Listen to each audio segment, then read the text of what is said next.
आगामी लोकसभा चुनाव की घोषणा होने में कुछ ही दिन शेष बचे हैं। आजमगढ़ लोकसभा सीट से सपा प्रमुख अखिलेश यादव के लड़ने की अटकलें के बीच भारतीय जनता पार्टी के घोषित उम्मीदवार दिनेश लाल निरहुआ ने उन्हें हराने की खुली चुनौती दे दी है। पिछले उपचुनाव के विजेता दिनेश लाल निरहुआ का दावा है कि 19 की हार का बदला इस बार तय है। पिछले चुनाव में सपा प्रमुख ने मुझे जरूर हरा दिया था, क्योंकि उस समय उनके साथ बसपा का भी साथ था।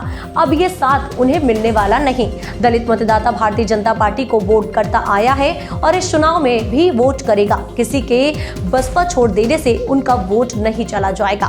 पिछले आम चुनाव में जनता ने सपा प्रमुख को मौका दिया था, लेकिन उन्होंने 4 साल तक कोई काम नहीं किया। उपचुनाव में हमने जनता से 1 साल का समय मांगा था। जनता ने मुझे मौका दिया। प्रधानमंत्री और मुख्यमंत्री जी के सफल नेतृत्व में आजमगढ़ में 1.5 सालों के अंदर 50 साल का काम हुआ। यहाँ कई सालों से गोरखपुर और बनारस को जोड़ने की मांग हो रही थी, जिस पर काम शुरू हो गया है। जिले को पूर्वांचल एक्सप्रेसवे से जोड़ा गया है। आपके साथ होना है। मुझे लगता है कि अगर बसपा से गठबंधन नहीं होता तो 19 में ही अखिलेश यादव चुनाव यहाँ हार गए होते। तो अब उनके साथ बसपा नहीं है, तो आप देखिए वो जब आएंगे तो आजमगढ़ से हार के जाएंगे। नहीं, लेकिन राष्ट्रीय नेता है समाजवादी पार्टी की, बड़ी उम्मीद समाजवादी पार्टी को है। होनी ही चाहिए और उम्मीद है उनके ऊपर, तभी तो वो आ रहे हैं। और बाकी कोई क्यों नहीं आ रहा है? वही आ रहे हैं इसीलिए कि वो लड़ेंगे और अच्छी लड़ाई होगी, इसमें कोई दो राय नहीं। मैं ये नहीं कह रहा हूँ कि बहुत भारी अंतर होगा, लेकिन हाँ, बसपा का जितना वोट पाके वो जीते थे, बसपा वो अपना वोट ले लेगी और फिर वो हार जाएंगे। तो इस बार तो गुड्डू जमाली भी उनके साथ आ गए हैं।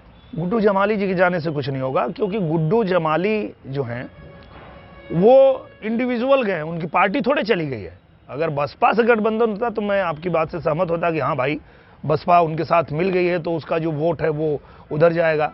बसपा का वोट एक भी उनको नहीं मिलेगा, उल्टा बसपा का वोट हम लोगों को मिल रहा है, यादवों का वोट हम लोग को मिल रहा है। उसका कारण ये है कि जो काम किया प्रधानमंत्री जी ने, जो काम किया मुख्यमंत्री जी ने, उससे प्रभावित होकर आज सभी लोग ये बात कह रहे हैं कि समाजवादी पार्टी को छोड़ने में ही भलाई है। उसका कारण क्या है वो भी मैं बता देता हूं आपको।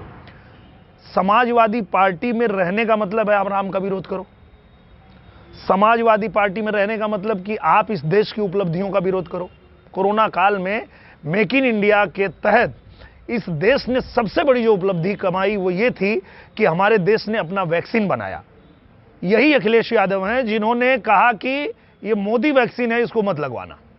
इतना गैर जिम्मेदाराना बात करने वाला आदमी मुझे लगता है कि हमारे प्रधानमंत्री जी से टक्कर लेना चाहता है तो जीवन में नहीं ले पाएंगे। हाँ बोलिए दिनेश जी, एक बड़ा सवाल आपने